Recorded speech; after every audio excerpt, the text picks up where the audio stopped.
নমস্কার বন্ধুরা, শ্রাবণীর কিচেনে একটি নতুন পর্বে সবাইকে স্বাগত জানাই।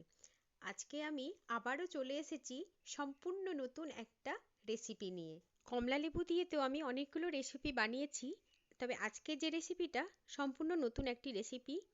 আজ আমি তোমাদের শেখাবো কিভাবে প্রিজারভেটিভ ফ্রি আর দুটো মাত্র কমলালেবু দিয়ে বাড়িতে বসেই রসনা বানিয়ে ফেলতে পারবে, যেটা বাচ্চা আর বড়দের ভীষণ ফেভারিট একটা ড্রিঙ্কস। গরমকালে আমরা ভীষণভাবে এটাকে পছন্দ করি। তো চলো দেখে নিই কিভাবে বানাবো। আমি এখানে নিয়ে নিচ্ছি 3টে মতো মিডিয়াম সাইজের কমলালেবু বা অরেঞ্জ। এরপর নিয়ে নিচ্ছি একটা কাঁচের বোল আর তার উপর একটা স্টেনার নিয়ে নিয়েছি। এবার এভাবে অর্ধেক করে কমলালেবুগুলোকে কেটে জুসটা আমি বের করে নেব। দেখো বন্ধুরা, কোনো রকম জুসার ছাড়াও ম্যানুয়ালি সহজেই এইরকমভাবে কমলালেবু থেকে জুসটা আমি বের করে নিয়েছি। এবারে এই বড় বোল থেকে জুসটা আমি একটা ছোট বোলের মধ্যে ট্রান্সফার করে নেব। এই প্রসেসটা করলে আমার মেজারমেন্ট করার সময় কোনো প্রবলেম হবে না। দেখো এখানে আমি 1 বোল মতো জুস নিয়ে নিচ্ছি। এবারে আমি সমান পরিমাণ 1 বোল মতো চিনি নিয়ে নেব। মনে রাখবে যতটা জুস থাকবে ততটাই চিনি দিয়ে দেবে। এরপর দিয়ে দিচ্ছি 4 চামচ মতো কর্নস্টার্চ। কর্নস্টার্চ দেওয়ার পরে আমি ভালোভাবে সমস্ত উপকরণগুলো মিক্স করে নেব। মনে রাখবে বন্ধুরা, এই প্রসেসটা ভীষণভাবে ইম্পর্টেন্ট এই রেসিপিটার জন্য। দেখো চিনি, কর্নস্টার্চ আর জুসটা পুরোপুরি মিশে গেছে। এবারে গ্যাসটা অন করে নেব আর গ্যাসের ফ্লেমটা মিডিয়াম টু লো এর মধ্যে রেখে কন্টিনিউয়াস এইভাবে একই ডাইরেকশানে আমি স্প্যাচুলা দিয়ে জুসটাকে নাড়তে থাকবো। 5 থেকে 7 মিনিট পর দেখো তোমরা জুসটা অনেকটাই থিকনেস চলে এসেছে। এবারে আমি দিয়ে দেব কিছুটা ফুড কালার। ভালো করে মিশিয়ে নিচ্ছি। এই সময় গ্যাসের ফ্লেমটা আমি একটু বাড়িয়ে দেব, মিডিয়ামের মধ্যে রাখবো। এই সিরাপটা আমি ততক্ষণ বয়েল করব যতক্ষণ না এই সিরাপটা দুতারের হয়ে যায়। কন্টিনিউয়াস এইভাবে স্প্যাচুলাটা দিয়ে আমি সিরাপটাকে একই ডাইরেকশনে নাড়তে থাকবো। দেখো অনেকটাই গাঢ় হয়ে গেছে, মনে হচ্ছে এটা দুতারের হয়ে গেছে। একবার চেক করে নিই। সিরাপটা দুতারের হয়ে গেছে বন্ধুরা। এই সময় আমি গ্যাসটা অফ করে দেব। এবার ঠান্ডা করার জন্য কিছুক্ষণ আমি একই রকমভাবে আবারও নাড়তে থাকবো সিরাপটাকে।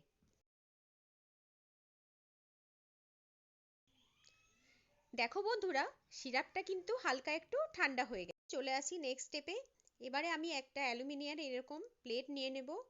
তার মধ্যে 1 চামচ মতো ঘি নিয়ে এই ব্রাশটার সাহায্যে পুরো প্লেটটার মধ্যে আমি ঘি দিয়ে ব্রাশ করে নিলাম।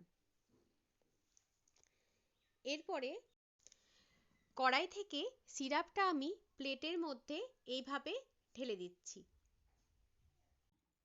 বন্ধুরা মনে রেখো, সিরাপটা যখন ঠান্ডা হয়ে যাবে তখন কিন্তু প্রচণ্ড হার্ড হয়ে যাবে। এইভাবেই তোমরা সিরাপটাকে রেখে দেবে 15-20 মিনিট মতো, দিয়ে হালকা ঠান্ডা হওয়া পর্যন্ত অপেক্ষা করবে। দেখো বন্ধুরা, সিরাপটা কিন্তু অনেকটাই ঠান্ডা হয়ে গেছে। এখন আমি কিছুটা পাউডার সুগার এইভাবে এই সিরাপটার ওপরে ডাস্ট করে দেব।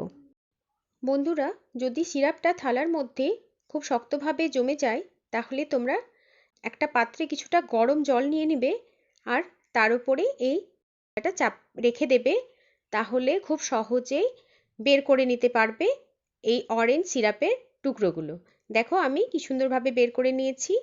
এবার আমি এগুলোকে একটা মিক্সার গ্রাইন্ডারের মধ্যে দিয়ে খুব সুন্দর একটা পাউডার বানিয়ে নেব।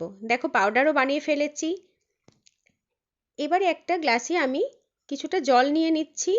তোমাদের সামনেই দেখিয়ে দিচ্ছি। 2 চামচ মতো আমি অরেঞ্জ পাউডারটা দিয়ে দিচ্ছি। কোনো চিনি আমি অ্যাড করব না, যেহেতু আমি এখানে অলরেডি চিনি অ্যাড করে রেখেছি। দেখো কি সুন্দর রসনা আমাদের রেডি হয়ে গেছে। তাহলে বন্ধুরা দেখলে তো খুব সহজেই বাড়িতেই কোনো প্রিজারভেটিভ ছাড়া কি সুন্দর রসনা তৈরি হয়ে যায়। বন্ধুরা, এই হোমমেড রসনা পাউডারটা বা অরেঞ্জ পাউডারটা তোমরা কাঁচের জারের মধ্যে এভাবে অনেক দিন স্টোর করেও রেখে দিতে পারো। আজকের রেসিপিটি যদি তোমাদের ভালো লাগলে অবশ্যই একটা লাইক দিয়ে দেবে আর কমেন্ট করে জানাবে কিন্তু। আর যারা আমার চ্যানেলে নতুন তারা সাবস্ক্রাইব বাটনে প্রেস করে বেল আইকনে ক্লিক করে দেবে, তাহলে নতুন নতুন ভিডিও রেসিপিগুলো নোটিফিকেশন তোমাদের কাছে খুব সহজেই পৌঁছে যাবে। আজ তাহলে এই পর্যন্তই, আবার দেখা হবে নতুন কোনো রেসিপির সাথে। খুব ভালো থেকো, সুস্থ থেকো।